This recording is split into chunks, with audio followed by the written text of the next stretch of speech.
today's topic is what are the steps you should do post interview, right? A lot many times I get questions, ma'am, I do follow up, but I don't Mhm. get response, and that's part of the process. To be honest, that's going to happen. None of us can control anything about anything.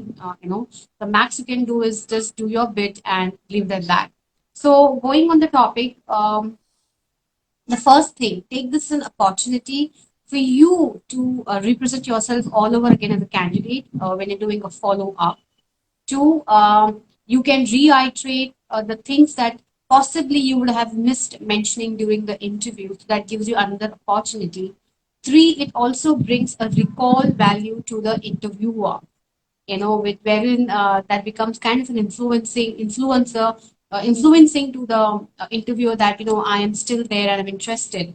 So that's exactly what we want to portray during a follow-up process. So when you follow up, it shows that you are eager for the job, you're quite interested, and you're very serious about the entire process, and that's why you're following up. But at the same time, there's a Mhm. thin line that one needs to understand. Overly follow up also is not, I personally feel it's not a great thing, because I have been in that side of the world where when I was in Mhm. HR, it can frustrate the interviewer also. It becomes like a nagging, constant nagging. Don't do that. Show your professionalism still, okay, because you're not the only candidate the HR is handling. He or she might be handling more than 100 candidates at a given point of time. So you also need to have that patience, one. And second, Mhm. this is a reality. Most often the HRs don't get the feedbacks on time.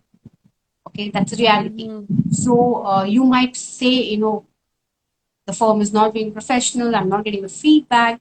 But the reality is, even the HR is possibly might be struggling to get that feedback. So you need to have that patience, show that cooperation with them, because the interest is both the ways, right? They also want to hire you and Mhm. you also want the job.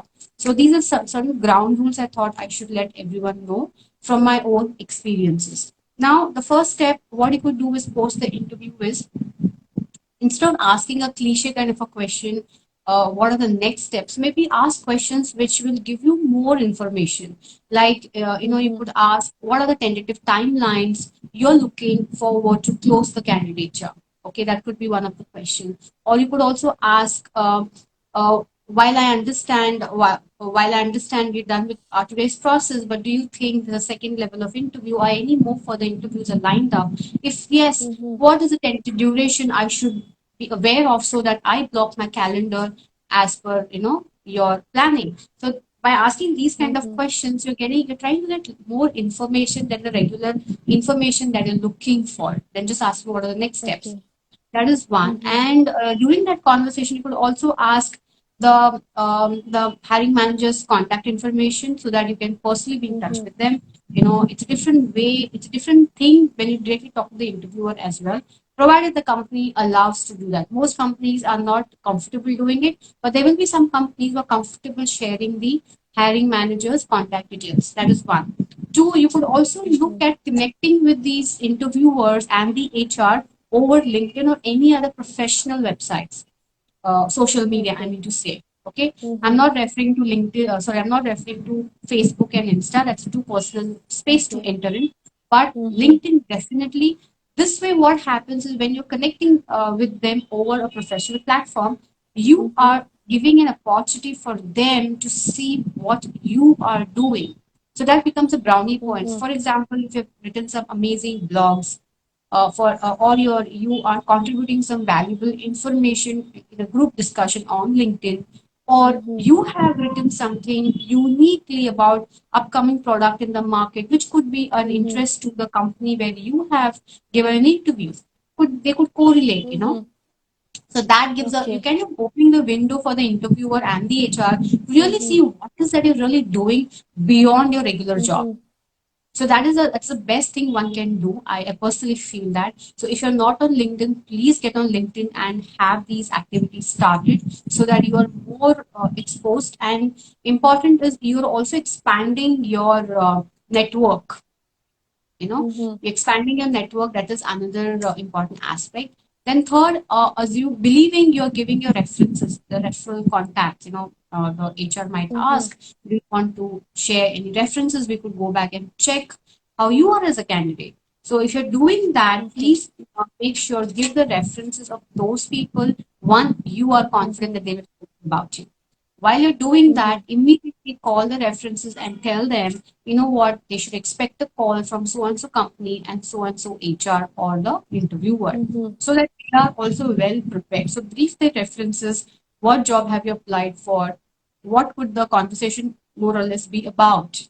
And if you Mm-hmm. want them to highlight something specific about you, possibly you have missed mentioning in the interview, so you can tell your referral contacts that, please, in the conversation, if you can highlight 1, 2, 3, 4 points, so that again works in your Mm-hmm. favor. That is another way of Okay. doing the Mm-hmm. post interview follow part of the follow up. Mm-hmm. And then most often the HR post the interview, they might ask for certain documents. For Mm-hmm. example, your previous salary slips or any previous appointment letters or any documents Mm-hmm. relevant for them, they might ask you. So have a certain Okay. deadline. Ideally, it should be within 24 Mm-hmm. hours. Okay, or the best is you ask the HR what is the tentative deadline that they are looking for you to send the documents, because it might happen, especially in Mm-hmm. today's scenario, right? We are not Mm-hmm. in our original base location because of the pandemic. Most of them Yes. have moved out to their Mm-hmm. hometown or some other city or some other place, and you might not have everything with you. So make sure you tell them that this is a current challenge. So I might not be able to send in 1 day's time, but maybe I will be 3 days time, whatever the timeline you have in mind. Okay. So have that thing in place before committing, saying yes, I will send you in 2 hours. In case if you're not able Mm-hmm. to, then it goes against you. That looks as if you're unprofessional. One. Second, you're not worried or bothered about the timelines. And third, the commitment. It Mm-hmm. all might go against you. Okay. So you have to be very thoughtful Mm-hmm. when you're committing something to the HR or to the interviewer. And then Mm-hmm. one also needs to be one needs to have a lot of patience. Okay, because it Okay. is not Mm-hmm. necessary you have possibly have killed the interview. You have been a rock star in the interview. You've Mm-hmm. answered everything what was questioned. That does Mm-hmm. not mean you will still get the job. There is no guarantee. Mm-hmm. So don't expect that. Mm-hmm. Don't start, saying, "Oh, I gave an amazing interview. I answered everything, and why am I not getting a job?" It's okay. It's fine. They are not Yes. only talking to Mm-hmm. only one Ashwini Das Gupta. They must be talking to hundreds of Ashwini Das Guptas.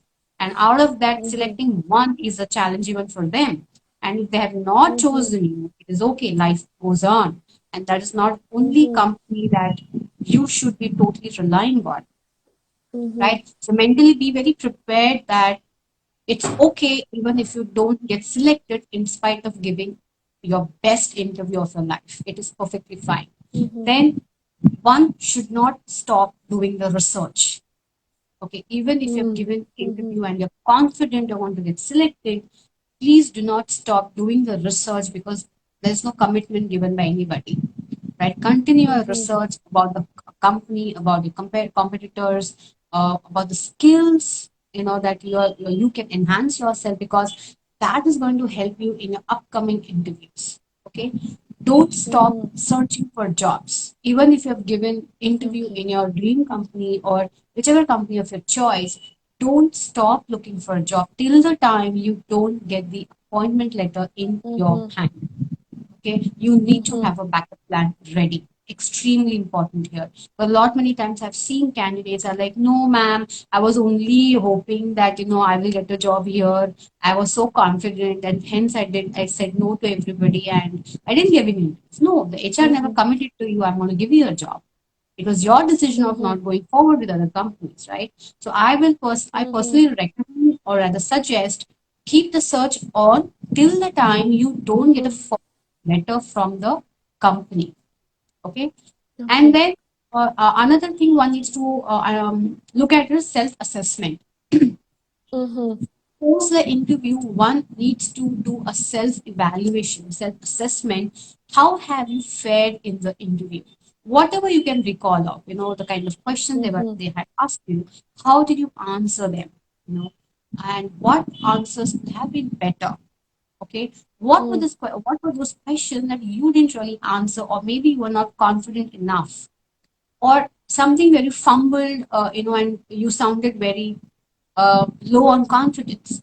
Sit, think Mhm. about it, give that moment for yourself, to yourself, and write on a piece of paper. I did good in these areas. These areas could have been a little better.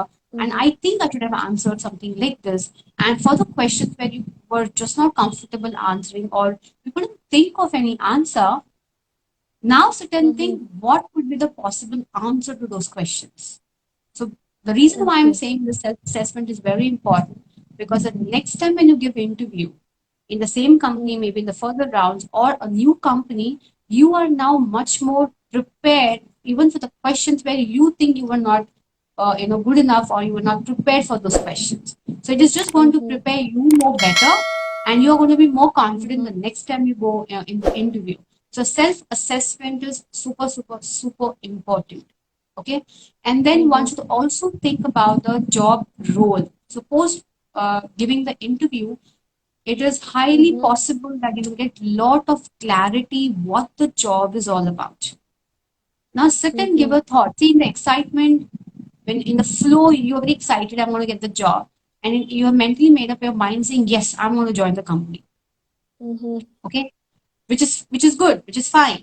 But after the interview, one needs to sit down and write down all the pros and cons of that job as well. Look at, are you able Okay. to align yourself to that job? Is it really meeting your Mhm. purpose? Is it even meeting your expectations? Is it even Mhm. taking care of your aspirations, or are you or Mhm. you're saying yes just because you're desperate to get into something? Because this job then will not Mhm. sustain you beyond some time. After a few months or after a year or two, you might burn out and you say, no, this is not something I wanted to do. So this also gives Mhm. it opportunity. Use that time while you're waiting for the next round or for the appointment letter, Mhm. or in the evaluation process. One needs to sit down and really evaluate all the likes and dislikes, the alignment of your expectation with the Mhm. job, and your aspirations. Also, it's very very important because I've seen lot many times in my career where candidates have joined, and after 1 month they feel this is not the place I want to be, and Mhm. that highly looks very very unprofessional, right? Because Mhm. everybody has invested so much time in you. You have invested so much time with the company, so we need to respect Mhm. that, right? So it's very important that you one needs to be very very clear: is this the place I want to work? Is this the Mhm. job that I really want to Mhm. take it forward? And is this will this job help me meet my aspirations further in my life? How is this going to Mhm. give me a growth career? One has to sit and think that. So someone had said Mhm. never take decisions when you are in a bad mood, or also Mhm. never take decisions even when you're in a good mood. Okay, Mhm. because you in the flow, and for that moment you just overcome it, and later on you feel, oh god, I shouldn't have done that, and the regret, guilt comes in play, right? So one has to give Mhm. that thought enough time, because at the end it's your career, and one should Yes. take it very seriously, and I'm sure we all do that. Mhm. But at situations come in and we kind of fall play for it, and then we kind of end up ignoring maybe, or not really sure, and we just say yes, and after a Mhm. few like, no, this is not the thing what I want to do, right? So Mhm. I have done this mistake in a few years back, or I guess almost 10 years back. I have done something similar mistake. I joined a broken house, and after a few months I realized that's not the place I want to be in, and I quit that place. Mhm. I think exactly in 8 months or 9 months time, and Mhm. those 9 months were very stressful for me because I was not enjoying the Okay. place at all. Every day there was a Mhm. stress, every day there was a burnout feeling, pushing myself to work. It was not a great feeling. So at the end, you are Mhm. also disturbing your mental health and physical health, which is absolutely not called for. So hence, it's very important during the process of the interview, one needs to sit down and understand, is this really what you want to do? So these are the few Mhm. tips, Anusha, uh, which I wanted to highlight today. Okay. If people can share their experiences, and it will be learning, for us as well. Sending a thank you note.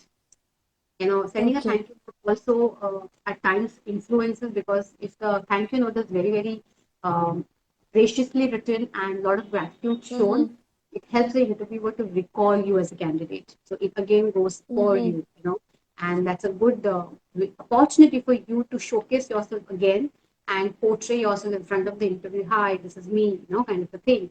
So that becomes a Okay. great play again. So yes, one needs to send a thank you note within 24 hours of the Mm-hmm. interview, and a very nicely written. You don't have to really go for amazing poetry English kind of a thing, but very nice, subtle, Mm-hmm. very graciously written gratitude note, and that should work for you. Do visit our podcast. It's on Gatha. You can download that app and you get all the information, whatever you want. We will be uploading audios every week. We already have uploaded audios right now. So every week you'll see 2 new audios there. And you can go and enjoy the content and use it as and when you need it. Okay, thank you, Yes. everybody. Thank you so much for joining us this week. Hope we'll see you next week.